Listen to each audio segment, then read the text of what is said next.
desert in the great American Southwest. I'm Art Bell. Slamming into your radio like a supercharged nanoparticle of unobtainium. My name is George Knapp. I'm Richard Serrett. This is Connie Willis. I'm George Norrie. Welcome to Coast AM. It's great to be here. Welcome to Coast PM, the number one unofficial Coast to Coast AM podcast. We are two brothers who analyze the world's largest overnight paranormal radio show known as Coast to Coast AM. My name is Paul, and I'm the guy that listens to this inexplicable radio show here with my brother.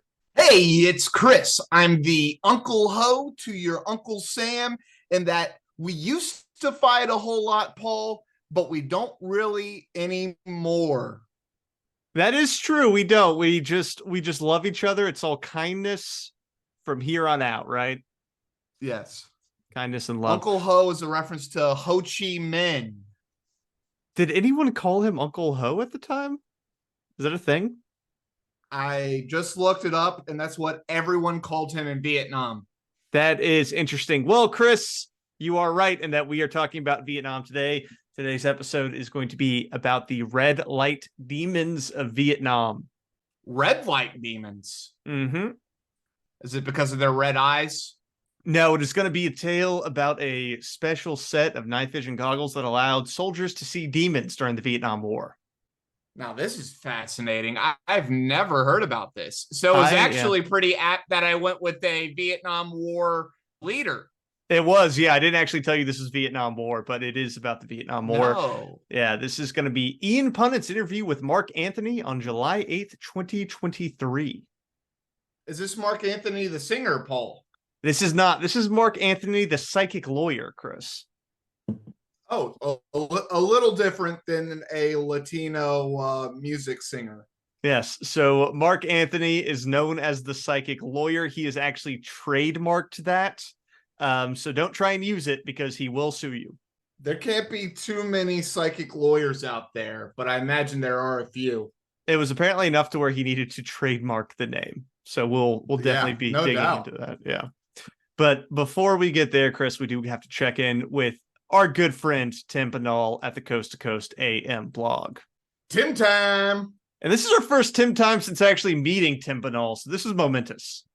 This is maybe the best Tim time ever then, right? Yeah, we know Tim now. We can, when I say our good friend Tim Punnett, I'm not totally bullshitting because we have met him. Yes. Which is great. Yes. So, and he was a very delightful fellow, and we do appreciate him doing that interview with us. Maybe everyone enjoyed it too. It was fun for us. So hopefully it was fun for the listeners. A tip of the hat to Mr. Banal. Tip of the hat to Tim. Now for our Tim time this week. Hoping to become Spider-Man, Bolivian boy lets Black Widow bite him. You know what? To be fair to this Bolivian child, we all have seen now countless scenes of Peter Parker getting bit by a spider and becoming Spider-Man. We've all seen that. Well, and it gets rebooted every 5 years. So I think you're right. Like, it's just beaten into our brains. And they got the cartoons now, so it's even made for children. Mm-hmm. Yeah, someone needs to really start putting disclaimers. Please, kids, do not go to a Black Widow spider and have it bite you. You will die. You will not turn into Spider. Do you think this has happened with any other superheroes? Like someone is a big fan of the Joker and jumps in a giant vat of toxic waste? I think that was the Riddler who was the vat of toxic waste. No, it's the Joker. That's why his skin turned white, wasn't it? Oh, is that? Maybe. The Jack Nicholson. We're going into ancient Batman lore. It doesn't matter. I'm a Jack Nicholson fan. It's fine. All right. From the article, Chris. An 8-year-old boy in Bolivia is lucky to be alive after he allowed a Black Widow to bite him in the hopes of becoming Spider-Man. According to a local media report, the ill-advised attempt at acquiring superpowers occurred late last month in the town of Vichaloma. While playing outside one afternoon, the youngster stumbled upon a Black Widow under a rock, and recalling Spider-Man's iconic origin story, the boy proceeded to place the venomous arachnid on his hand and agitated it into biting him. Wow, dude. That was never, even as a child, was never my first thought when I saw a spider. Hey, let me grab that. It was either I'm going to smush the crap out of that or I'm running the other way. Well, and the thing too with the Black Widow, if this kid lives in a Black Widow region, his parents really should have told him that those things are deadly. I mean, like, we grew up around brown recluses, and I feel like from a very young age, I knew that a brown recluse Yeah. was bad news. No, you're quite right. I mean, we learned about how you could see the violin on their back and everything. Yeah, I'm pretty sure our mom showed us So a it's a picture of very like good a point. yeah, our mom showed us a picture of like a rotting arm at one point, I think, to scare us about them. Yeah, she was like, "Don't mess around with this. This is what will happen if you get bit by a brown recluse." And I'm still terrified to them to this day. Yeah, I am too, dude. Like, they're not where I live anymore, and I'm thankful for that. But when I was where they were, I was checking my stuff regularly because I did not want to get bit. Not messing with a brown recluse. All right, let's keep going. After being struck by the spider, the aspiring superhero captured the creature in a jar and headed home to await the development of his web slinging abilities. Did Spider-Man keep the spider as a pet that bit him? No, he didn't. Not that I don't know of any. I mean, there's a million different versions of Spider-Man now in the multiverse, but I'm not aware of any where he like keeps it as a pet. Alas, the boy's dreams were dashed rather quickly, as around 3 hours later, he began experiencing extreme muscle contractions and felt intense pain throughout his body. Aiming to prevent similar incidents from occurring in the future, Vasquez implored parents to speak to their children about the consequences of trying to replicate the classic comic book story.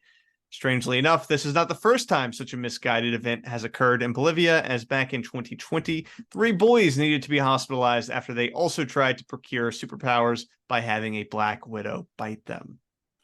Bolivians really into Spider-Man, huh? Dude, apparently it's real hot for him. So, but here's the thing, dude. The spider has to be radioactive. It can't be just deadly. Yeah, that they're all going for Black Widows is a little terrifying. Like, if it was anyone who gets bit by a Black Widow turns into Spider-Man, we have people flying around everywhere, dude. Yeah. It needs to be a special spider. Yeah. Not just any old out in the wild spider, dude. You need science nerds to have them in little plastic containers. Yeah, dude, it's got to be from Oswald Corp or whatever the hell that's called. Yeah, Oscorp. Oscorp. All right. Well, next up, Chris, a little bit of housekeeping. You can support the show on our Patreon by following the link in the show notes to get early access to episodes and exclusive patrons-only episodes. I think we have 7 total patrons-only episodes up now. That feels right. And you can sign up for as little as $2 a month. If you don't have any cash to throw our way, that's totally cool. You can support us by giving us 5 stars on Apple Podcasts and leaving a review, or dropping us 5 stars on Spotify if that's where you listen, and then just subscribing everywhere. Even if you don't use the app, just subscribe. And you can send us your positive vibes to c2cpmpod@gmail.com, or find us at Reddit on Coast to Coast PM's subreddit. All that is in the show notes. The last piece that I'm trying to get better at, Chris, is the list of Patreons. I have another batch of Patreons I'm going to read through. I'm not going to do all of them because that would suck for all of you. So we love our patrons, folks. Want to give a special shout out to RD, Qwerty, John B, Chris S, Ben, Sean K, Christian, Ray, Nick H, Ryan B, Jordan G, Casey U, Tom, Daniel, and Susan. Thank you all. We love you. We appreciate you. Thank you for supporting us. And I will be better at this moving forward, and everyone's going to get their shout out. So don't worry. We love our Patreons, folks. All right, Chris, are you ready for the episode? I don't even know what to think right now, dude. We got demons. We got tech to see demons. Like, there's a lot to be excited about this. You got the Vietnam War going on in the background. This is crazy stuff. Yeah, and I picked this because, well, number one, I love Ian Punnett. Ian's fantastic. He's one of my favorite hosts. And also, I had never heard of this. I was like, what is this? So I thought it would be fun to talk through. It's brand new thing. This is some crazy stuff, dude. Like, how has this not been made into a movie by Hollywood? This is incredible. And we're going to find out. But today we're going to be listening to Ian Punnett's interview with Mark Anthony. Like I mentioned, he is the psychic lawyer trademarked and is the author of the best-selling books The Afterlife Frequency, Evidence of Eternity, and Never Letting Go. So to the episode, Chris, we're going to kick things off with Ian Punnett setting the stage here by talking about waves. So he's just going to get us in the mood for what we think possibly could be happening. All right. When I was in college, I had a physics professor. I think I got a D, but I had a physics professor who I loved. So his life was light. He would say everything is a wave. He said, you a wave, I'm a wave, everything a wave. And that was the best explanation I've ever gotten, that everything is a wave because of quantum physics and because of the energy forces that we can't see. We take it for granted, but that everything is a wave. This table wave, you a wave, your car a wave, everything a wave. So I've always loved that about it, and I love that way of thinking about it. Now I come to this. The story of the Vietnam red light demons. And I say Vietnam meaning that was the first recorded instance of it. I got the good vibrations. No, that's kind of true, though, right? We are all waves, man. We're just waves, man. We're just waves. A bunch of waves, man. I have no problem with that. I love that. It was all about the vibrations and the string theory, dude. Let's go. Yeah, all which right. is a great So way I'm to not sure, though, how everybody is waves equals demons in Vietnam.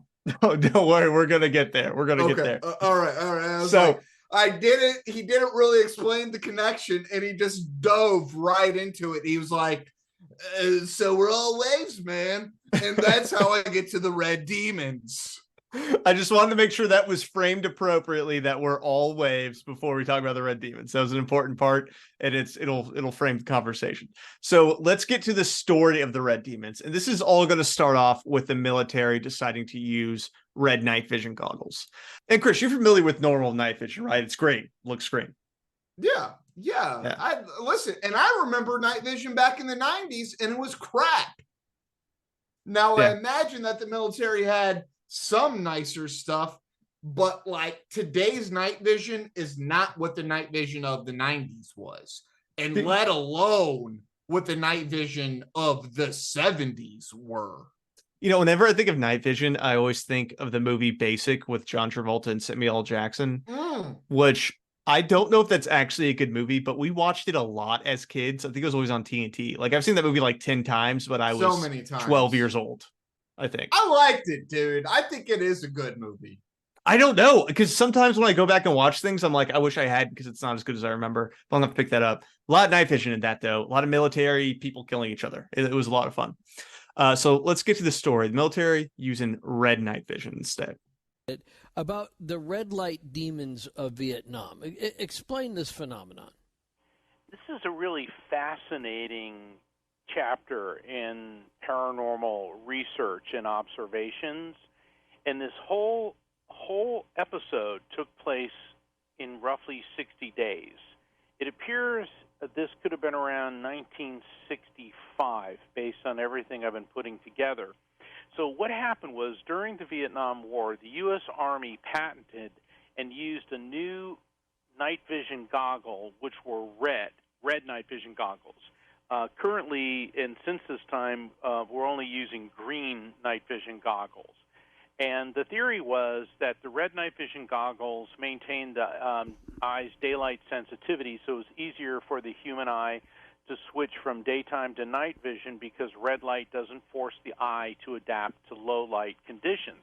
Also, because the red light stimulates the brain's neurons, increases reflex time and spatial awareness. So on paper, this sounded great, Ian.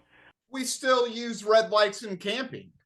Yeah, we do. And I mean, flares. Now, I do think they have a lot of green light flares these days, but plenty of red light flares for a long time. And that's kind of the reasoning, was it's a little bit easier for your eye to adapt to the darkness with red light.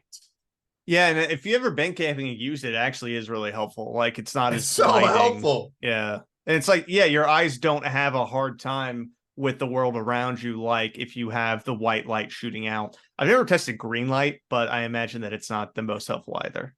Well, green light's just a different spectrum. You know, I think the red light is just it's closer to nothingness than white light is. And green light would be between white light and red light, probably. Yeah. Yeah. Well, Chris, I mean, those lights sounded really awesome, but they start having some issues. So these new goggles were issued mainly to airborne troops. However, it's notable that the officers and the pilots of helicopters were ordered not to wear them. So at first, the goggles were a real hit with the troops, but then about a week later, with everyone using the red night vision goggles, their behavior started changing. The men started acting strangely. They started talking about things that nobody else could see, and they were fixated, and this is real important, they were fixated on staring at treetops. Then they started having discipline problems and actually began fighting among themselves. So the goggles are changing people's perceptions. Yeah, they're starting to bug out, basically, and act real weird. Okay, so let's take out the paranormal demon aspect. Do you think it has something to do with the amount of time that they're looking in this world and having kind of their perception changed? It probably does mess with your brain a little bit. So I think the thing is that it wasn't happening with the green night vision. So if we take it outside the paranormal aspect of it, it would need to be something about the color red that was putting people in a bad mood, Interesting. which is possible. There is a lot of color theory where people who are in red rooms can act more aggressive than people who are in like calming blue rooms or something like that. So it wouldn't shock me if people were a bit more of a jerk if they were having to stare at red all night versus stare at like green, which they may think is a calming color. Well, I think I remember seeing a paper where they did a study where if you had a red team versus a blue team, you were statistically more likely to win if you were the red team. And they thought it had something to do with aggression. Oh. That it's just this minute just addition, right? That over the statistical analysis that the red team will win. Oh, that's interesting. So listen, you don't have to tell me that there are things in the world that give just that little push, right? And red light, and you just like wearing it all night long and then going to bed right after that, you pretty much live with this thing on your head for days at a time in a high stress environment, looking for enemies. Like, yeah, this is going to mess with your brain chemistry for sure. Yeah, it's definitely possible, man. The interesting thing, though, is that he points out the helicopter pilots being told not to use them, which I think is odd because I don't totally know what he's insinuating there. But I think he's insinuating that the military thought that something could be wrong with them. So they didn't want the people who were piloting to be wearing it. He was going for the conspiracy thing. My immediate thought on that was that they're not good at long distances. And also, I don't think they're very good in like looking at the sky. Like if you're looking at trees and stuff, they help. But if you have this like thing in your face, and then also like people are shooting up flares and they're shooting up guns and stuff, I just imagine that it would totally mess with your vision as a pilot when they would want you to be like as clear-eyed as possible. Yeah, I don't know, because that would be a question of, do pilots normally wear night vision? I would think that they do, actually, because like if they're in Vietnam, it's not like there's a bunch of lights and stuff around. That's true. I have no idea. I have no idea. But I can see why the military would not want them wearing night vision. I could also just see them not wanting them to wear the new night vision. It's like, y'all are flying the thing, just wear the old stuff until we've tested it out. I don't know. I didn't really feel a conspiracy there, but it felt like he was trying to make one. Yeah. So who knows? So the gunners start to increasingly lose grip with reality a little bit, Chris. Let's see what happens. Was on routine patrol over a relatively peaceful area, so there was no combat. Several helicopters were flying together in formation. Now remember, the pilots and the officers were under strict orders not to wear the red night vision goggles. Other troops on board wore them, and in one helicopter, this gunner on the starboard, the right side, who was manning a 50 caliber machine gun, suddenly opened fire without being ordered to do so. The thing is, he wasn't firing at anything on the ground. He was firing at something at their same altitude, although other than the squadron's fellow helicopters, there was nothing else in the sky at their altitude. The other choppers started engaging in invasive maneuvers because all of a sudden a 50 caliber machine gun's firing out of this one. Oh my God, dude. What did he think he saw a demon flying up there with him? He thought he was shooting at demons. Oh my Lord. The officer on board ordered the gunner to cease fire. The gunner cried out he was shooting at demons. He kept screaming, demons. He said they're horrible. They have horns, and they're flying toward the chopper, and they're coming for him. So the officer ordered the gunner to remove the red night vision goggles. He saw the gunner as a young guy who was sweating profusely. His eyes were dilated. So the officer was thinking, all right, he's probably under the influence of heroin. He's hallucinating. Right. Yeah. But then the officer tried the red night vision goggles, and immediately he said, I'll leave out the expletive. He saw several grotesque winged humanoid creatures flying up from the treetops below toward the helicopter. Somehow, the creatures knew he could see them because they pointed at him, gestured at him, and flew right at him. Immediately pulled off the goggles, and the creatures vanished. Or did they? Or did WTF, mate? Dude, that's crazy. Isn't that like a really spooky story? That's a very, very spooky story. I don't like it at all. Yeah, and this is where we get into the light, because if demons are waves, right, like we started with, then if you can see in the right frequency, then it would be possible to see the demons. That's what I'm saying, dude. That was my immediate thought. Like, what if the military, for whatever reason, just accidentally hit upon the right frequency? And that's all energy, dude, is just a wave frequency. We can see a tiny little bit of it that is visible light. But if demons are on our like plane of reality and not in another dimension, then maybe this would be possible. I don't know. That's a terrifying prospect. You know what I was imagining too, and this is to a very select few people out there, but in the Justice League movie, there are these like weird little demons that are associated with Steppenwolf, and that's what I was picturing these as. Where they just have like these butterfly wingy things that are flapping around, just like flying above the treetops in Vietnam. That's kind of what I'm seeing here. That's my headcanon. Where does he get this information? Oh, we'll get to that. Don't worry. We'll get to that. All right. That was my first thought, because if this is recorded in government documents, I'm going to be truly freaked out. Don't worry. Ian Punnett has our back, dude. He doesn't just let things sit. He digs into to what we actually have. Yeah. All right. Good. Okay. So right now, though, dude, I'm freaking out a little bit. It's a scary story.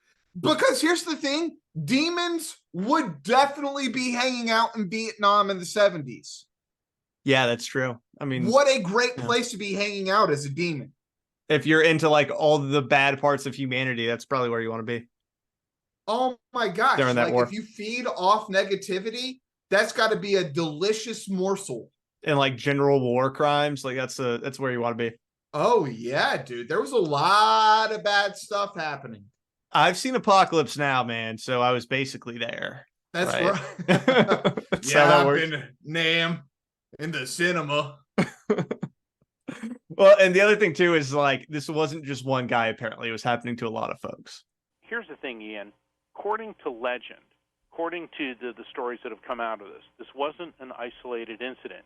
For weeks, reports kept coming in about flying monsters spotted by soldiers who wore the red night vision goggles. Even though officers were under orders not to wear them, some did and described seeing what they described as gargoyles or demons. But then when they took off the red night vision goggles, they saw nothing. However, anyone who wore them said the creatures immediately could see them. In other words, the creatures knew the soldiers could see them, which prompted them to come at them. Oh, dude, there's no doubt they're like somewhat telepathic or whatever the word is, right? Their sixth sense has to be way more developed than ours. But what were they going to do? Like, were they going to attack the guy who saw them? And what would attacking even mean? Yeah, that's what I was. Yeah, like, I don't understand what they're, because, like, I think we can say that the demons were not actively like stabbing people, because I haven't heard of anyone saying that random wounds started showing up on people's bodies, right? Like, right. What would, I guess maybe it would be like a possession of some sort if they were to attack you, right? They just like get in your body. I think it's one of those things personally where I imagine the vast majority of us don't really track to these entities, right? And so being singled out is probably not a good thing. Yeah, I think it would need to be singled out for possession, though. Like, in terms of what it would, like, why would they come towards you? I guess they're just like, oh, this guy can see us, so let's go in his body. If we're thinking of, this is lore headcanon, yeah, you know what I mean? But I'm giving some due diligence to our Judeo-Christian brothers and sisters. But my thinking on this is that there's probably positive and negative entities out there, right? And so having these negative entities in your life will increase the negative things that are going to start happening to you. Well, and that's an excellent point as well, Chris, is that we are approaching this with the Judeo-Christian framework with the lore, and it could be that they're not demons at all. They're just something in a different reality or different wavelength that are hanging out. You know what I mean? They don't necessarily have to be demons. You're totally right. Well, you called them demons at the very beginning, so that's why I was thinking that they were demons. But you're totally right. These could just be entities, right? And them being maybe they're everywhere, right? So they just that they're happening to be in the Vietnam War. The reason that we're seeing them is not because they're there because of the war. They're always there. We just have the U.S. military technology that we accidentally just kind of created a vision into a different reality, and not really a different reality. It's our reality. It's just at a frequency in which we can't behold. Yeah. Well, and regardless, you know, whatever they were, it did really screw these soldiers up. Right. Use of the red night vision goggles, Ian, was abruptly canceled after 60 days. The military confiscated all of them. However, in the wake of this, anyone who wore those goggles, they were mentally unstable for months after the experience. See, and that almost gives some credence to my thoughts that being singled out by these things is maybe not a good thing. Yeah, they got to you somehow. Yeah. It could be, because I mean, if you take the the night vision goggles off, doesn't make them go away, it just makes you not see them. So they could have just kept coming at you. Or you're a known quantity. You've seen the other realm. You've penetrated a space you're not supposed to penetrate. It's kind of like our guy from the flip side. Everyone knows about him. Right. He's the troublemaker. That's right. Yeah. Very similar. Very similar. Well, I did promise you that Ian would dig in, Chris, and he is a bit skeptical on some of these claims. So let's check in with Mr. Ian Punnett here. Let's go, Ian. According to the legend, they confiscated those particular night vision glasses that were treated with the diazine dye that had this infrared possibilities, and the ones that were able to see demons what, according to the story, happened to the people? You mentioned that they had mental issues and stuff, but shouldn't there be massive research today? Shouldn't we be selling these red night vision glasses so that people can go outside and see the demons that are outside of their home, if that's happening? Well, I've been researching this for some time, and I can't find any of the Vietnam-era red night vision goggles available. I mean, I can see why the military wouldn't want this technology out. Yeah, but to Ian's point, it's just red versus green. Like, why can't we just make it? I think there was probably more to it than that. Yeah. I think there may be some stuff with whatever the glass. It was the combination of things that the military did that allowed us to perceive I'm just going to say dimension for lack of a better word, but perceive a dimension we're not supposed to be able to perceive. Yeah, it could be that. I don't know, I feel like it's not that hard to do it. Maybe there's something special in the wiring, but these are goggles that just adjust the range of visible light, right? Like, why can't you just cycle through waves are waves, and waves have frequencies. So if you just cycle through the frequencies, I don't understand why you wouldn't be able to see it. I'm not. You're not giving light and frequency. It's comeuppance. I think it's more difficult than you just like throwing around. Like, it would be super easy to do.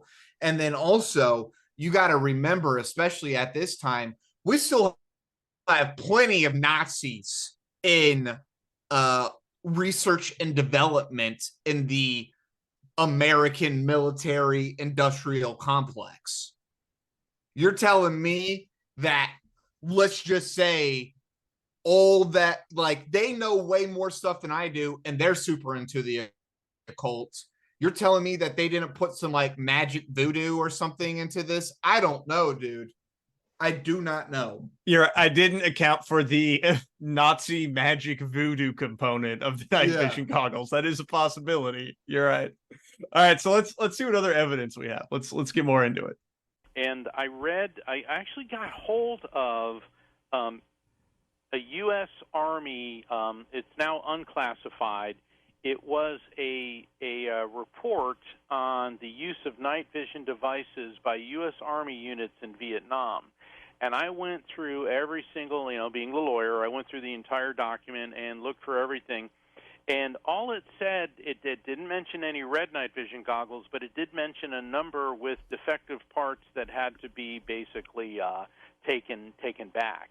And and I'm not saying that is military code speak for, oh gosh, we have something here that's a problem. Houston, we have a problem. But certainly it sent my spidey sense tingling. It's an interesting point. What is that line? I thought that was a pretty good find on his part. Here's the thing though, is that I don't think, like, if we had more evidence, I think it would be a bit more interesting, but there does seem to be a pretty big lack of evidence here, and there being at some point faulty night vision goggles doesn't totally shock me. I mean, how often are the electronics faulty, especially in the 70s, that gets sent out? Right. Like, it could just be there was a faulty batch, and it's something more than that. Well, what we really needed was how many units or how much money, because if it's actually a pretty sizable chunk of money and it's a ton of units, then he may be onto something. But if it just seems like it really is just spare parts, then he doesn't really have anything. Why would a big chunk of money point to it being the red night vision goggles? Because they had to replace whole units. Oh, and not just like parts? And not just parts. Yeah, I don't totally know. But yeah, I want something a little more conclusive, like it actually being said that they are red in some way. Some numbers, some data would have been nice. on that little piece of evidence, but I'm going to go ahead and say that he may have a little taste of something here. It's a single data point. I need a lot more. I need a lot more for sure. But Ian agrees with me here, Chris. Why can't we just make these? So let's see what Mark Anthony has to say about that. That this would, if this were, as we discussed, if the paranormal were really just lesser understood in normal circumstances, then we should be able to just make them. We don't need, they weren't magic. It wasn't like somebody waved a wand over them. If even if it's just a matter of taking the Army's currently available military surplus green nighttime vision goggles, taking out those lenses and putting in red ones, we should be able to replicate those red goggles, right? One would think so. So Ian's trying to refute my point, but my point there, Ian, if I can defend myself, my point is that I don't think it's just, I think it has to do with the right light of red, along with, if I'm imagining these night vision goggles like I think I am, you're seeing it through a camera display, right? Yeah. And so I'm imagining whatever they had, whatever they were recording at, along with the red light, whatever that weird chemistry that, again, I think the Nazis definitely had something to do with, they accidentally perceived a underneath dimension. Yeah, for sure. Well, they dig a bit more in on this that I think could help the discussion as well. So here's a little bit more on the but why can't we just make it question. And everybody wants to get their hands on these Vietnam era goggles. I think the answer to your question is it's the process of how the dicyanin dye is actually applied. I think just painting a lens red with that dye, I don't know if that's enough. I think there may be a process, because everything I read is it is put between two pieces of glass. So there is a lot more to this than just looking at red lights. But here's an interesting thing. So the military confiscates the red night vision goggles, replaces them with green, and then reports of UFOs has gone off the scale by military personnel using green night vision goggles. That's weird. Yeah, but I think Mark agrees with you, right? That there's something else to this. Like, you can't just say make it red, and it suddenly works. Like, there's something else going on potentially that caused it. But also the fact that green night vision helps you see UFOs is just kind of fun and makes me want to get night vision goggles. Get you some green night vision goggles and go out and look at the stars. And dude, I know enough UFO lore to know that those GIs were seeing UFOs everywhere in Vietnam. Is that right? All over the place, dude. That was in Behold the Pale Horse too. Well, he was in a sub though. So no, I figured that he was on a gunner boat in Vietnam. Oh, I thought he was in a sub when he saw the UFO. That was one of his UFO sightings. Okay. He had multiple. Okay. But yeah, he was basically on super exposed in a gunner boat going up and down rivers in Vietnam. Dude, if he did see that many UFOs, that must have messed him up. Yeah, I mean, it would mess me up. I just want to see one UFO, let alone multiple, I don't know if I want to see one. And I want to see a ghost. Really want to see a ghost. And I don't want to see one of these gargoyle demons. I want to see anything. I just want to experience something. That is the life goal I have, is to experience something. All right, let's keep on going. All right. Well, another little neg in this story, Chris, is there aren't actually any real people associated with this. It's more of an urban legend here. Evidence. And I have studied this, the red light demons and the dicyanin goggle story inside and out, and I have searched for names of the troops.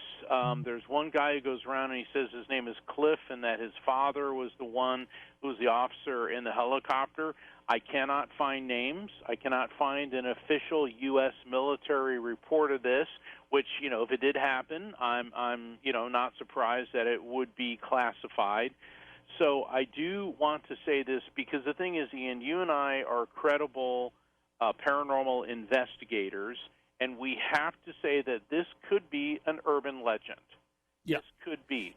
It But has it may all of not the be. characteristics of an urban legend. Good thing you didn't start with that, Paul. I know. Well, it's less fun if you start with that. It's way less fun. Yeah. There's not one person who's ever come forward and said that they've put these goggles on. Yeah, not a single one. Not a single one. There's one guy online whose last name I don't think we know, who said his dad put them on. So where does the urban legend come from? I think it's this one dude posting stuff online. That's why we haven't heard about it, is because it's like a guy. I think that's what was happening. I'm not totally certain, but I think that's what was happening. So where does our psychic lawyer hear about it? I'm not entirely certain where he got onto the story. Dude, WTF. This is literally one guy making up a story on the boards. It's possible. I don't know for certain that there are more people, but he only mentions the one guy posting about this. And he starts writing FOIA requests? Yeah. Well, I mean, you got to do some FOIA requests, man. Come on. The military was like, why does he want to know about night vision goggles in Vietnam? Red light demons. What's wrong with this guy? I want anything about demons, red light demons, gargoyles. Yeah. They're like, what is he talking about? All right. So Dave gives a bit, our boy gives a bit more of an explanation. So here's a little more here. As a medium, I know that there are spirits around us all the time. I'm not afraid of them. Why? Because that's simply the way things are. And maybe if this story is true, maybe there was a fluke, maybe there was some type of defect which actually turned into an enhancement which abled people to see beyond red light into normally invisible infrared, and these creatures or entities are visible within the infrared spectrum. The other possibility is it could be a hallucination. So here's the thing, dude. I was super into it, so I'm not going to let the complete lack of any evidence that this ever happened ruin my good time. Yeah, fair. All right, because I was super into it. But I can also see it being hallucinations for sure, because like they were smoking a ton of pot, they were all shooting up heroin, and they were all suffering from crazy super trauma from being in the middle of a jungle war. Yeah. So like, let's never forget that too, that yeah, if these guys are having some psychological trauma, it's a pretty good reason for that. Yeah, that's fair, man. And I mean, it could have been a hallucination for sure. I would be interested in what I'm just confused with the lore. Like we were to say this happened, right? The military gave him out. They clearly knew that something could go wrong with this because they were saying officers and pilots shouldn't be using them, right? And then they give them to these, enlisted men. And then they start seeing stuff and firing, and they pull them back. Did they know that they would be seeing demons? Like, what was the end goal here? Or is this like a freak accident? Where does this specificity come from? Where do these details come from? This guy's story that he was referring to, the one guy who said his dad did it. So this one guy, all the story comes from the one guy. Dude, I can't be positive because I haven't dug in super intently in this, but I'm pretty sure all this goes back to one guy. Oh my Lord. And it just comes like an internet legend. So maybe on other places, but like there's no one that actually said that they put these on. Okay. All right. I'm sorry. I'm stuck on this detail part, but that's fine. We Well, got that's the one guy saying this, and I just have to remember that. that But is we're also not- how the internet works, honestly, is that one person says something stupid, and if it gets picked up, it's all over the place. Q was one person, supposedly. Yeah, or like the Wayfair conspiracy. Remember that Right. they were sending children? Was one person dropping a dumb post on our conspiracy on Reddit, and it blew up from there. That's where it all came from, was this one person. So who knows?